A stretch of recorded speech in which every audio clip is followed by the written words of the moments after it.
வணக்கம். ஆகாஷவாணி.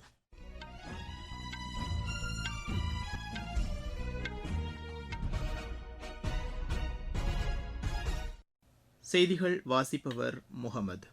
தலைப்புச் செய்திகள். பிரதமர் திரு நரேந்திர மோடி குஜராத் மாநிலம் கட்சில் 3664 கோடி ரூபாய் மதிப்பிலான மின்சார திட்டங்களை நாட்டுக்கு அர்ப்பணிக்கிறார்.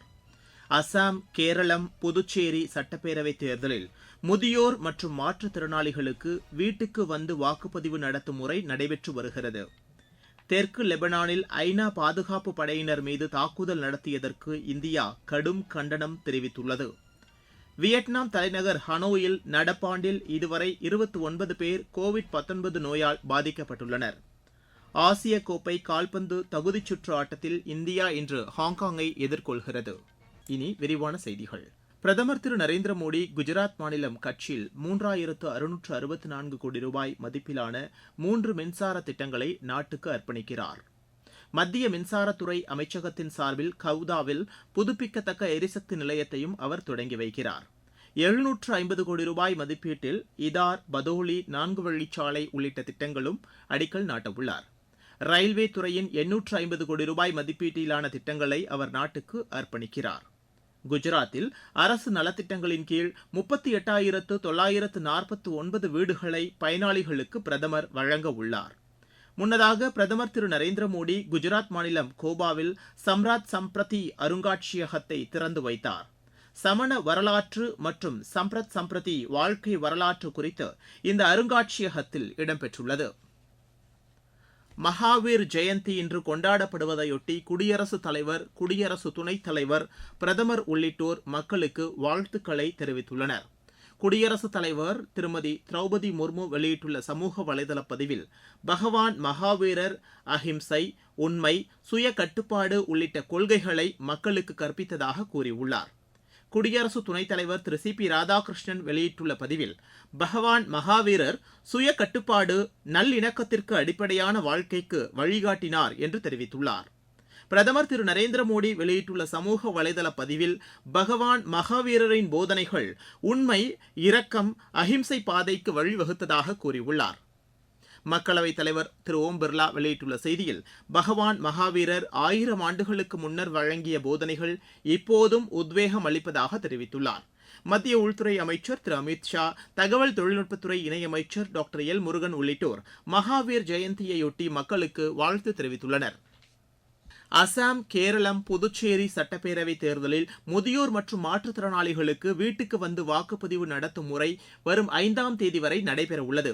85 வயதுக்கு மேற்பட்டோர் மற்றும் மாற்றுத்திறனாளிகளுக்காக வீட்டுக்கே வந்து வாக்குப்பதிவு நடத்தும் முறை தற்போது நடைபெற்று வருகிறது.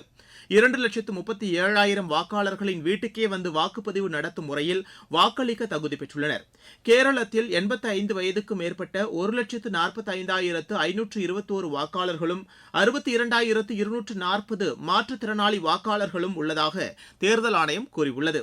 அசாமில் 85 வயதுக்கும் மேற்பட்ட 19,774 வாக்காளர்களும் 6,638 மாற்றுத்திறனாளி வாக்காளர்களும் உள்ளதாக தேர்தல் ஆணையம் தெரிவித்துள்ளது.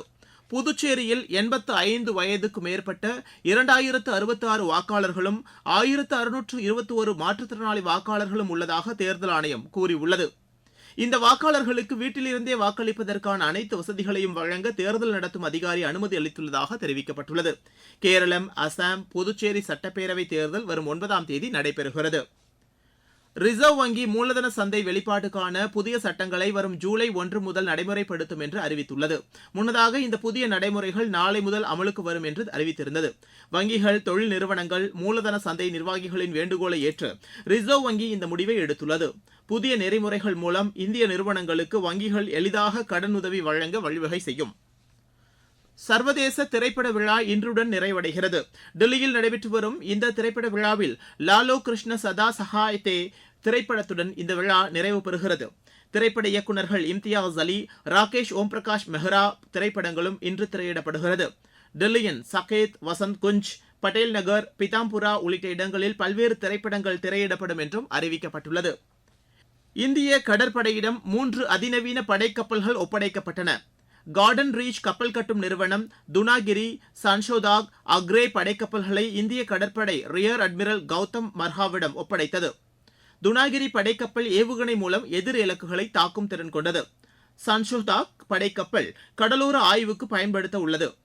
அக்ரே படைக்கப்பல் நீர்மூழ்கி கப்பல்களை அழிக்கும் திறன் கொண்டது என்றும் தெரிவிக்கப்பட்டுள்ளது. நீங்கள் கேட்டுக்கொண்டிருப்பது ஆகாஷ்வாணியின் செய்தி அறிக்கை.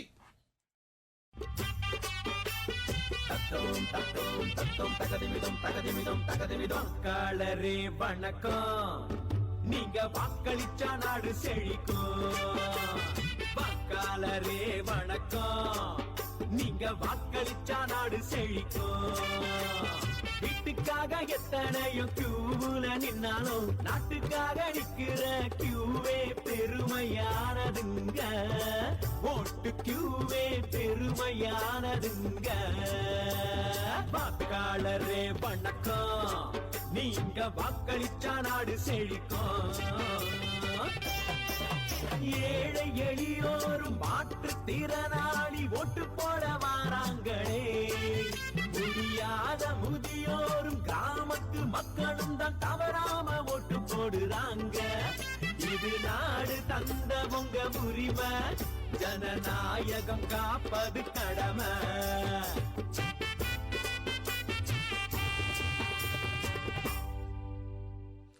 தெற்கு லெபனானில் ஐநா பாதுகாப்பு படையினர் மீது தாக்குதல் நடத்தியதற்கு இந்தியா கடும் கண்டனம் தெரிவித்துள்ளது.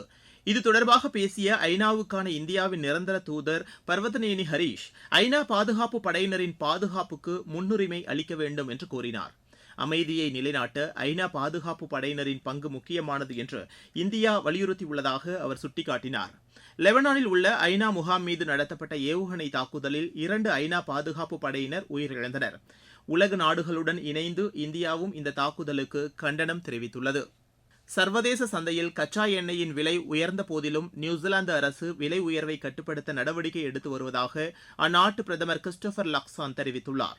சமூக வலைதளத்தில் அவர் வெளியிட்டுள்ள பதிவில் விலைவாசி உயர்வால் பாதிக்கப்பட்டவர்களுக்காக நலத்திட்டங்கள் செயல்படுத்தி வருவதாக தெரிவித்தார். மேற்காசிய பிரச்சினையால் எரிபொருள் விலை உயர்ந்துள்ளதாக கூறிய அவர், இதன் மூலம் வர்த்தகம் பாதிக்கப்பட்டதுடன் அத்தியாவசிய பொருட்களின் விலை உயர்ந்துள்ளதாகவும் தெரிவித்தார். நியூசிலாந்தில் வசிக்கும் 1,43,000 ஏழை மற்றும் நடுத்தர குடும்பத்தினருக்கு கூடுதலாக வாரம் $50 வழங்கும் திட்டத்தை அந்நாட்டு அரசு அறிவித்துள்ளது. துபாய் கடற்பகுதியில் எண்ணெய் கப்பல் மீது ஈரான் ட்ரோன் தாக்குதல் நடத்தியது. 20 லட்சம் பீப்பாய் கச்சா எண்ணெய் ஏற்றி வந்த குவைத்தின் அல் சால்மி கப்பலின் மீது இந்த தாக்குதல் நடத்தப்பட்டதாக துபாய் நிர்வாகம் தெரிவித்துள்ளது.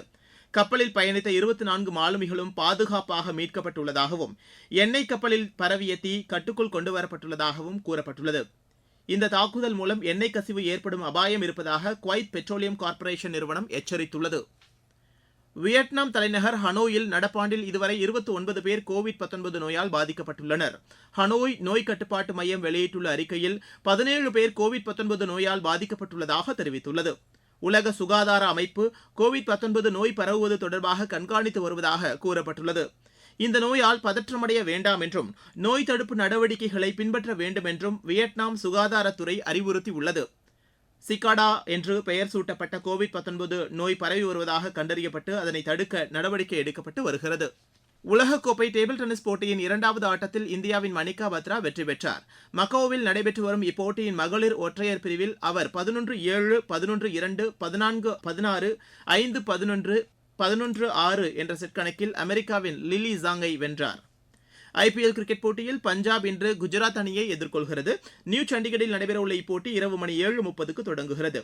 ஆசிய கோப்பை கால்பந்து போட்டியின் தகுதி சுற்று ஆட்டத்தில் இந்தியா இன்று ஹாங்காங்கை எதிர்கொள்கிறது. கொச்சியில் நடைபெறவுள்ள இப்போட்டி இரவு 7 மணிக்கு தொடங்குகிறது. ஐ லீக் கால்பந்து போட்டியில் இன்று நடைபெறவுள்ள ஆட்டத்தில் கேரளா ஐஸ்வால் அணியை எதிர்கொள்ள உள்ளது. இப்போட்டி கோழிக்கோட்டில் பிற்பகல் 2 மணிக்கு நடைபெறவுள்ளது. இத்தாலியில் நடைபெற்று வரும் ஏடிபி சேலஞ்சர்ஸ் ஆடவர் முதல் சுற்று ஆட்டத்தில் இந்தியாவின் மானஸ் பிரான்சின் உகோ பிளான்செட்டை எதிர்கொள்கிறார். இந்திய நேரப்படி இப்போட்டி பிற்பகல் 2:30 மணிக்கு நடைபெறவுள்ளது. மீண்டும் தலைப்புச் செய்திகள். பிரதமர் திரு நரேந்திர மோடி குஜராத் மாநிலம் கட்சில் 3664 கோடி ரூபாய் மதிப்பிலான மின்சார திட்டங்களை நாட்டுக்கு அர்ப்பணிக்கிறார். அசாம், கேரளம், புதுச்சேரி சட்டப்பேரவை தேர்தல்களில் முதியோர் மற்றும் மாற்றுத்திறனாளிகளுக்கு வீட்டுக்கு வந்து வாக்குப்பதிவு நடத்தும் முறை நடைபெற்று வருகிறது. தெற்கு லெபனானில் ஐநா பாதுகாப்பு படையினர் மீது தாக்குதல் நடத்தியதற்கு இந்தியா கடும் கண்டனம் தெரிவித்துள்ளது. வியட்நாம் தலைநகர் ஹனோயில் நடப்பாண்டில் இதுவரை 29 பேர் கோவிட்-19 நோயால் பாதிக்கப்பட்டுள்ளனர்.